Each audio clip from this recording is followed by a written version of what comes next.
It's that time of the week, guys, so let's talk about One Piece. Once again, Oda delivers. This chapter covered so many different aspects of One Piece and stuff like world building and the reactions of other characters in the One Piece world. Also, from what I hear, apparently there's no chapter next week. Right off the bat, we see more fangasm from Barto and his crew. I guess it's odd since we probably won't be seeing him for a while, cause guess what? He's gonna be leaving. I'm honestly surprised that their ship is a little bit bigger than the Sunny because at first, initially, I thought that their ship was about the same size as the Going Merry. Speaking of ships, last chapter I was wondering where they anchored the ship, like where they anchored the Sunny go, and it seems like they tied it to the leg of the elephant. I think beneath the sea, it's actually pretty narrow, which allows Sanji or the other guys to anchor the ship by tying it across the leg of the elephant. In that sense, I guess Lost Submarine is also somewhere within the vicinity tied around the leg. Now going back to Barto, I was honestly surprised Barto's not getting on to the island. So it looks like he's gonna leave, he's gonna go on his own journey, he's gonna leave Luffy and Law to carry on their own journey and not butt in.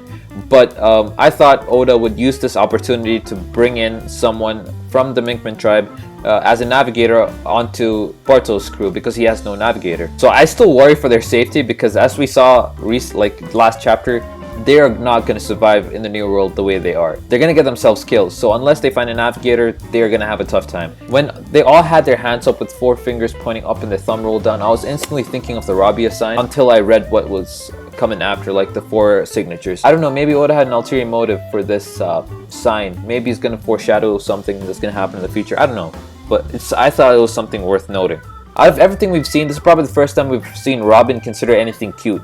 Like, she even blushed to this dragon, so I don't know what's going on. Maybe she has like a bad taste in art. Maybe if she saw Jorah, one of Doflamingo's artists, the old lady, maybe if Robin saw her paintings and stuff, she would fall in love with her. Maybe she become a fan. Who knows? And the dragon that Kanjuro drew up, it resembles Momo. I think that's why Kinemon gave him the stare, because it resembles Momo, especially the way it started climbing, because Momo can't fly either. So he started climbing the way Momo did when he got Luffy out of the dump back in Punk Hazard. Then we jump to Beltigo. So we see Sabo right away outside, learning all these different abilities, trying to master his new devil fruit, which is totally cool because he's so excited. You can see the excitement in him. Like, you know that he's willing to master the fruit as fast as he can just so he can use it and live to the potential that Ace was using it. But we also see how much of an impact Doflamingo had on the world when he was running things. But now that he's gone, the difference is so clear. Most of the wars that were going on were thriving off Doflamingo's arm trade, and now that that's gone,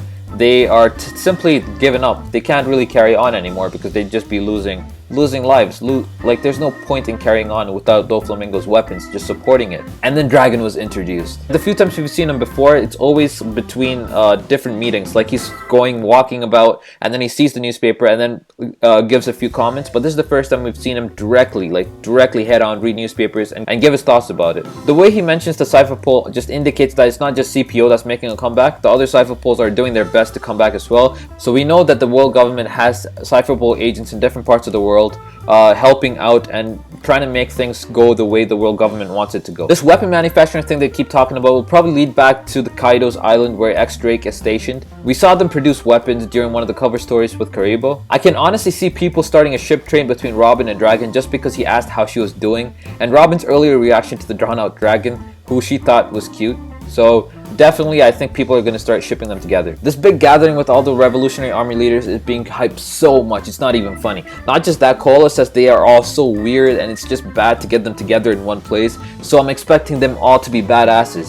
The excitement. I honestly just can't hold it in. Then we see the improved version of Blackbeard's raft. We find out that Shirley's the 2nd division commander with Lafitte being the 5th. If he's following Whitebeard's steps, then this isn't based on strength. Blackbeard seems like the type of guy to base everything off of strength. Like, the stronger lives, the weaker dies, basically. So if we follow the ideology, we can assume that Shirley's the 2nd strongest within the crew, and a potential contender for the world's strongest swordsman. Lafitte is still probably the 2nd in command though. Jesus effing Burgess. That son of a gun made it all the way to Baltico by being a stowaway. Honestly, I don't think this will end good for him. Even if they decide to fight it out with Dragon, which I assume he is trying to do because he's calling everyone to Baltico. I think Blackbeard should know better, so he probably won't be fighting him anytime soon. If anything, he'll probably try taking the weapons and making a run for it.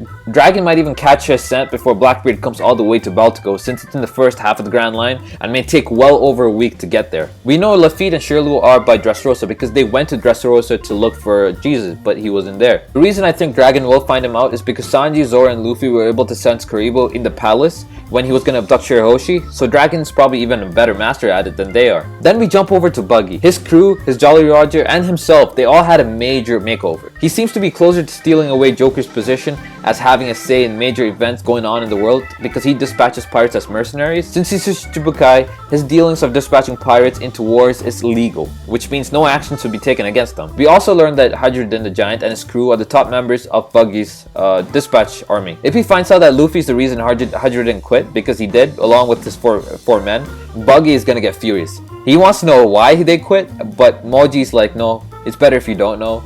But honestly, if he finds out, he's probably gonna flip. He's gonna flip that Luffy took away his men. Now we go back to Zou and we find out that Kinemon and Kanjuro's friend is also somewhere on the island, and guess what? He's a freaking ninja. So he goes by the name Raizo, which I think is super badass. Like, I love that name. We see Luffy, Zoro, and Law turn their head around. We know Luffy is gonna do it, that's obvious. But Law and Zoro, that was surprising. So all the guys turn around and they're super excited. I love the fact that we see the fun side to Law with him being excited to hear about the ninja, which I found thrilling. I honestly root for Raizo becoming an Akama. And just like that, the chapter ends with something or someone falling towards them. I reckon that it's probably a Minkman, which will probably become Luffy's ally after he saves them. And some sort of key player to get the Minkman tribe to trust Luffy and his crew, since we know they hate humans. I honestly hope that it's not the elephant shit that's falling on them. So that's my review for this week's chapter, guys. If you enjoyed it, make sure you hit the like button. If you want to see more content in regards to One Piece, make sure you subscribe. In the comment section below, let me know what you think of this chapter and any predictions you might have for the next one. I'll see you guys next time. Peace out.